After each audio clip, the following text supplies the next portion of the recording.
what I call like a thunder, that it is setting the law or affirming a policy. And that other cases, it should, as a matter of policy, consider the determination of decisions of cases coming from, based on the decisions of the Court of Appeals as basically. Just like, for example, the integrated bar of the Philippines, like no master but law, no guide but conscience, no aim but justice.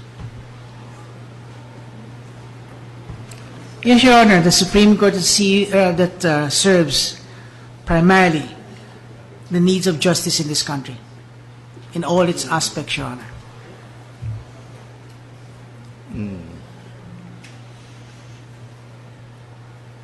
Well, there's another matter. You were talking about the bar.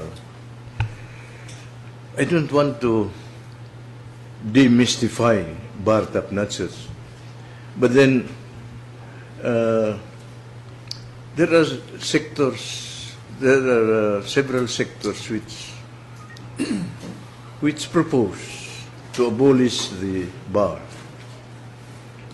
Their idea is to give examinations to after the first year, after finishing the first year, and then examinations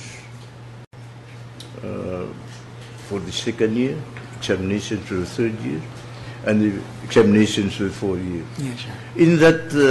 In that way, well, examinations may be given by the Supreme Court or a committee in charge of that, or by the CHED, or by the Board of Legal Education. Yes, sir. In that way, you already eliminate those who don't deserve to be lawyers from the start. But can you imagine when you the results of the bar says that only 15%, 20% pass, and so what happens to the 80%? They're jobless. So that's the idea. So even from the start, just like the what do you call that in college, ICQ.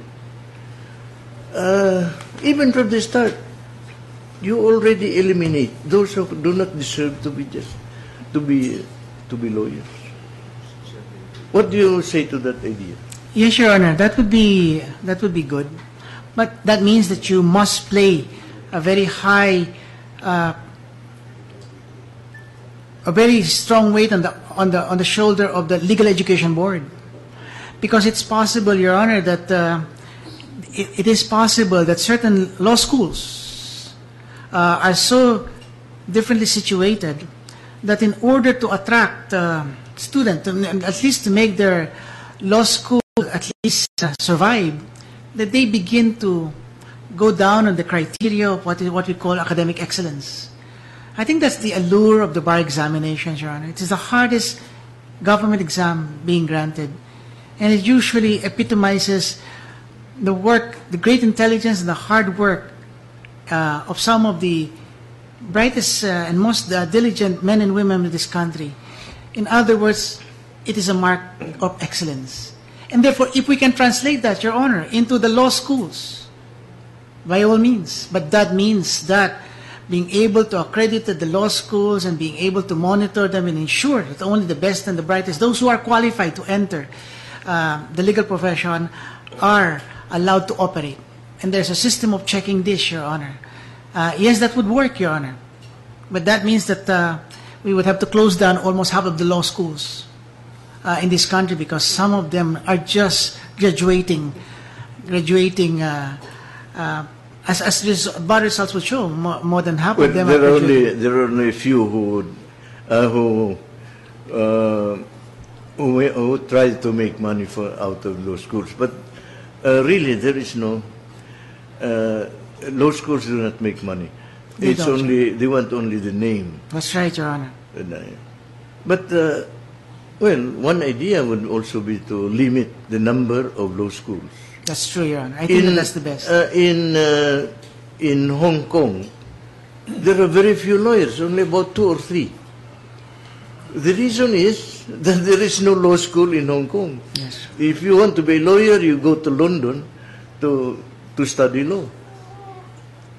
Only then will you be qualified to. The same thing in Singapore, Your Honor. There are only 2 law Yes, schools, that's and, true. and you cannot open one unless the government says you can open one.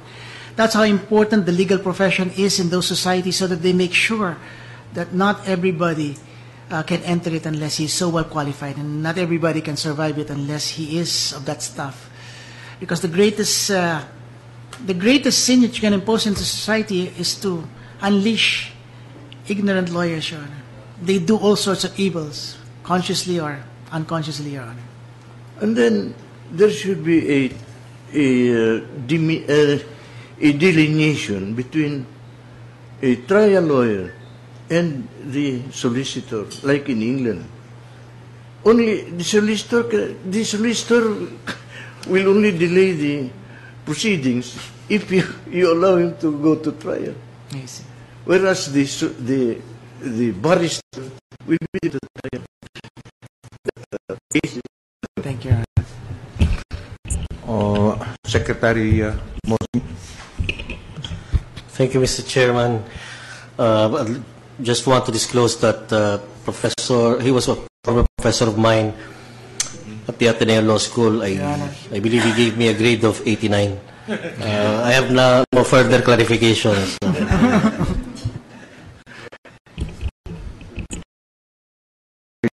To disclose their relationship with it. I will have to disclose mine also. Well, Dean and I were together in the study tour in Canada in 2005. He was the one who recruited me as part of the faculty of Ateneo. And they miss you, Your Honor. And how's that? They miss you there, Your Honor. Oh, yeah. And introduced me to the bar review program of the Ateneo.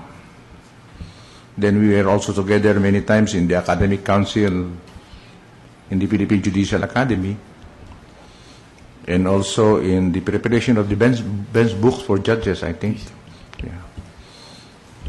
And because he said that one of his first priorities is to increase the salary of justices, I was thinking I will still ask him questions because I know his qualifications. No? But there are some questions in the Twitter, Dean.